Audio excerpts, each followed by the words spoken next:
Bismillahirrahmanirrahim. Assalamualaikum warahmatullahi wabarakatuh. Alhamdulillahirabbil alamin. Alladzi arsala rasulahu bil huda wa dinil haqq lidhirahu 'ala dini kulli. Wa kafa billahi syahida. Wa asyhadu an la ilaha illallah wahdahu la syarika lah. Wa asyhadu anna Muhammadan abduhu wa rasuluh. Allahumma shalli ala Muhammad wa ala alihi wa ashabihi wa man tabi'ahum bi ihsanin ila yaumiddin. Ya ayyuhalladzina amanu taqullaha haqqa tuqatih wa la tamutunna illa wa antum muslimun wa ba'du. Fa inna asdaqal hadisi kitabullah wa khairal hadyi hadi Muhammadin sallallahu alaihi wasallam. Syarrul umuri muhdatsatuha fa inna kulla muhdatsatin bid'ah wa kulla bid'atin dhalalah wa kulla dhalalatin finnar.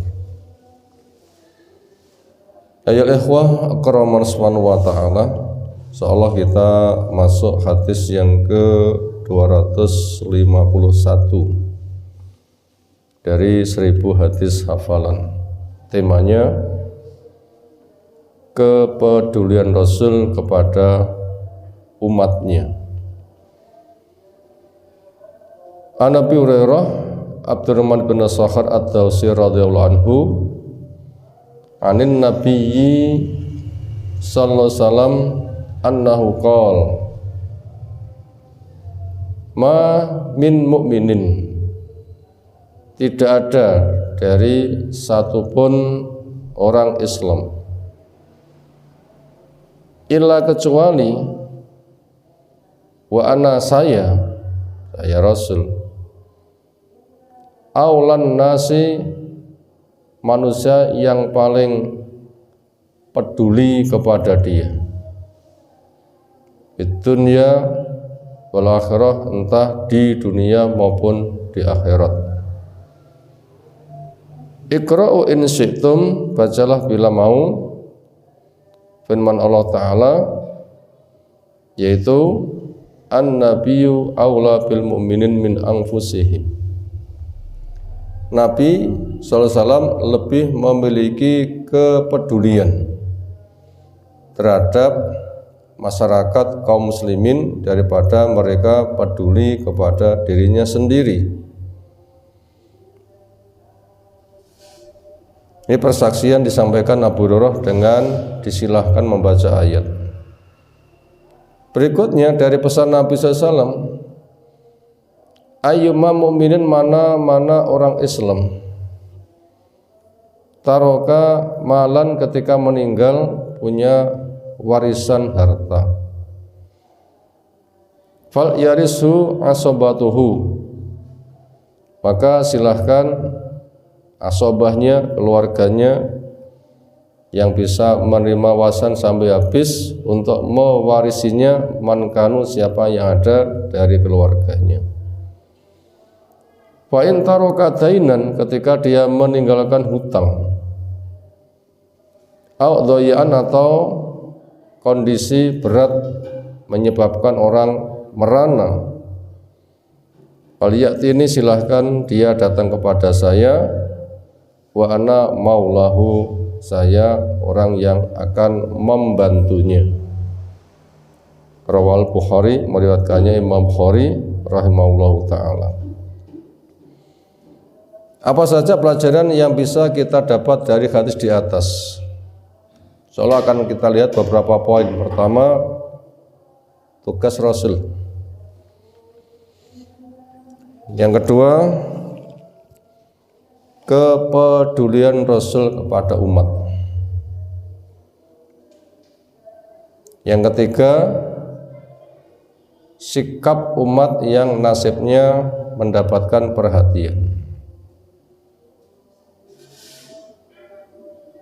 Itu diantara poin-poin insyaallah yang akan kita urai sebagai pelajaran dari hadis di atas. Yang pertama tentang peran Rasul, tugas Rasul. Sebagaimana sudah sering kita sampaikan, minimal ada 8 tugas Rasul. 1. Membacakan ayat-ayat Allah.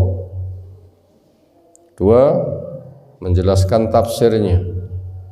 Ayat maupun tafsir semuanya dari Allah, Rasul tinggal menyampaikan. Dan para sahabat belajar kepada tafsir yang disampaikan Rasul SAW. Yang ketiga, menjawab pertanyaan umat. Umat tanya, Rasul yang jawab. Yang keempat, menyontohkan beramal. Apa yang Allah kehendaki prakteknya begini, itu ada pada diri Rasul SAW. Lalu yang kelima, memberdayakan umat dengan pengajaran Islam yang luas. Itu mengajari mereka kitab bersama kandungan hukumnya. Ini jelas amat sangat luas. Lalu yang keenam, mentazkiyah kepada umat, menumbuh kembangkan supaya semakin besar. Maka penghalangnya dihilangkan supaya tumbuh subur. Yang ketujuh, menyampaikan kabar gembira buat yang menerima dakwahnya akan mendapatkan keberuntungan. Lalu yang kedelapan, memberikan peringatan kepada umat, siapa membangkang akan mendapatkan kehancuran. Itu tadi poin pertama tentang peran Rasul, tugas Rasul. Lalu yang kedua tentang kepedulian Rasul kepada umat. Seperti apa?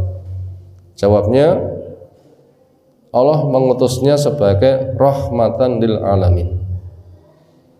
Sebagaimana firman-Nya, wa ma arsalnaka illa rahmatan lil alamin. Saya tidak mengutusmu kecuali untuk menyebarkan kasih sayang kepada lingkungan, sehingga keislaman membuahkan selamat, keimanan membuahkan aman. Yang kepedulian beliau amat sangat besar. Kaidah-kaidah yang beliau sampaikan akan kemestian besarnya kepedulian kepada lingkungan, yaitu di antara pesannya, la yashkurullaha man la yashkurun nas. Tidak dikatakan syukur kepada Allah bila tidak memberi maslahat kepada lingkungan. Jadi bentuk syukur, beri maslahat. Karena ketika Allah memberi, kita diberi, kita berterima kasih, bukan memberi imbalan kepada Allah, tetapi memberi maslahat kepada lingkungan. Termasuk bahasa yang lain, besarnya kepeduliannya. Kata Islam sudah kita sampaikan definisinya, membuahkan selamat pada lingkungan. Kata iman, membuahkan keamanan pada lingkungan. Itu sudah ada 3 bukti besarnya kepedulian kepada lingkungan. Lalu yang keempat, innallaha fi aunil abdi makan abdu fi auni akhi. Allah selalu menolong hambanya selagi si hamba mau nolong pada saudaranya. Ini juga mendorong untuk memiliki kepedulian besar pada lingkungan. Lek pengen ditolong, nulung. Artinya manusia itu bikin proyek. Aku tak nulung kono gini, kono gini, kono gini. Kenapa? Allah akan nulung saya bila saya mau nolong ke sana kemari. Dari situ jelas besar kepedulian kepada lingkungan. Walaupun orang itu mencintai diri sendiri, tapi caranya dengan meminta kepada Allah, tolonglah saya. Saya cinta diri sendiri, tapi kemampuan memenuhi butuhku saya enggak mampu. Engkau ya Allah yang mampu. Nah, Allah itu bikin syarat. Kalau kamu butuh pertolonganku, maka nulunglah kepada lingkungan. Nanti akan saya tolong. Orang nulung pada lingkungan, misalnya 1000, nah pertolongan Allah nanti bisa 10.000. bisa 700.000. Bila orang itu punya 1.000 dipakai sendiri, 1.000 ya bangga 1.000, lama-lama habis.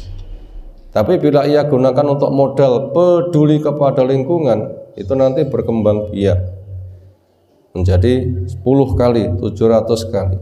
Ini alasan besarnya kepedulian Rasul kepada umatnya. Makanya pesan di atas itu sangat jelas. Saya lebih berkepentingan kepada masyarakat daripada mereka mementingkan, memperhatikan kepada dirinya sendiri, entah dunia maupun akhirat. Sampai luar biasa. Sampai di situ dicontohkan, siapa yang meninggal punya warisan, yiskono dum-duman keluargamu, rasa dibagai aku. Bahasa gampangnya begitu. Tapi siapa yang punya masalah, sinilah tak bantu. Sinilah tak bantu.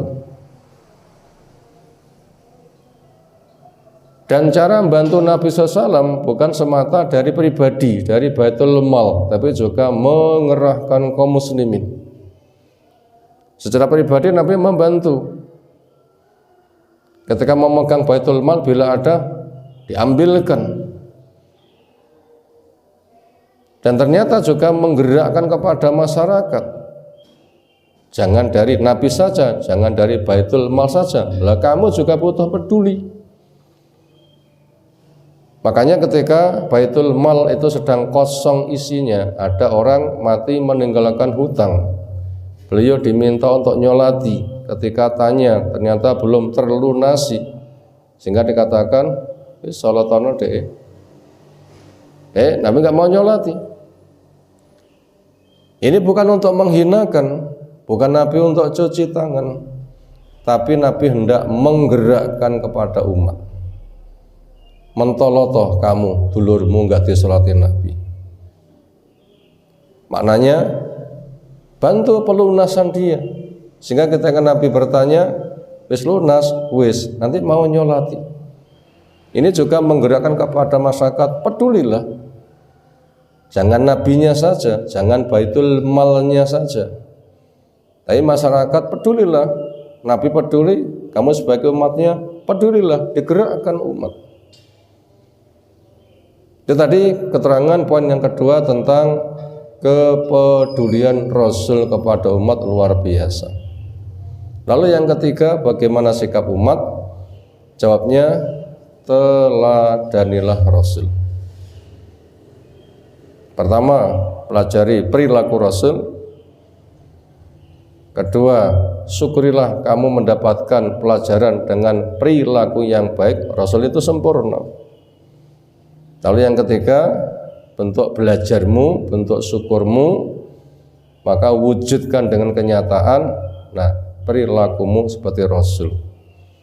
Selain belajar, beramal, juga peduli kepada lingkungan. Makanya bila kita diajak untuk berdonasi, untuk saling tolong menolong, maka supaya kita menyambutnya. Saudara kita di Palestina butuh bantuan, mari kita doakan, semangatlah mendoakan. Siapa memiliki kelonggaran rezeki, sisihkan, kita sisihkan. Dan yang lain-lain, itu bentuk syukur kita. Rasul telah memberikan percontohan, sambutlah sehingga perilaku kita nanti bisa mengikuti jejak Rasul Shallallahu Alaihi Wasallam. Itu diantara 3 pelajaran penting yang kita sampaikan. Subhanakallahumma bihamdika, asyhadu an la ilaha illa anta, astaghfiruka wa atubu ilaik. Assalamualaikum warahmatullahi wabarakatuh.